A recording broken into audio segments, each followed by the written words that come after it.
Okay. So WAIF was active for 40 years. Yes. Wow. Finally, it was 40 years, and I said, Lord, even Moses didn't have to work and lead the children of Israel any further than 40 years. And he pointed out that Moses didn't get to go into the promised land. Well, that's true. That's true.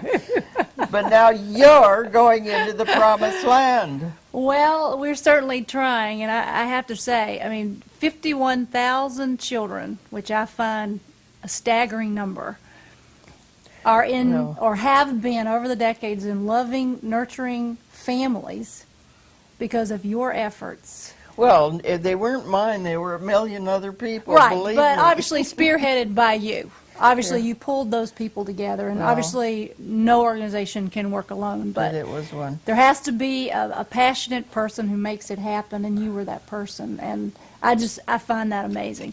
Because of all of the agencies, and of course today, international adoptions as well as domestic adoptions flourish as much as they can, given the current bureaucratic society that we've created around them.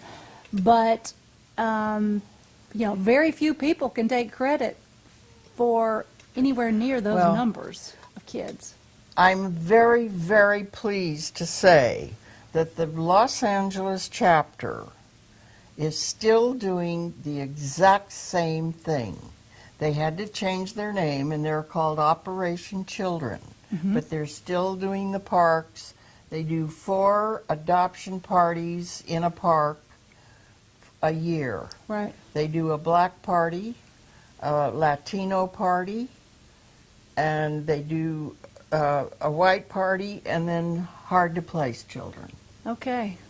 And So the they're effort still still doing it. I'm continues. so happy somebody went on with it, and I'm That's so happy amazing. that you're doing the same thing. Well, I hope that we will be able, you know, the vision that we have is one of the 21st century. I mean, the child welfare field has been a paper-driven system, and decades ago that was the only way to do it. But now, with children at an all-time high, orphanages are overflowing around the world. We have foster care systems in the U.S. that are overflowing with children who need homes, and we have parents. We have plenty of parents worldwide who want children, but we've created bureaucracy now in a different way. Over the years, we've almost gone to the other extreme, and so now, you know, our organization, IAC, is trying to bring the tools of the 21st century and bring those into the child welfare field so that we can be more efficient at finding those kids the homes, because as you and I talked about earlier, time is their greatest enemy. Children do not develop properly outside of a loving, nurturing environment. They just don't. So we know that that's the ultimate goal, and I'm just so proud that you saw that decades ago and started that effort, and many, many children owe you a huge thanks, and I think it's important that people know that. We had one little boy, and he said he was, he's a young man that you know, he came to my last birthday party, 84, 83. Wow. Anyway, he said I was WAIF's original basket case. Oh.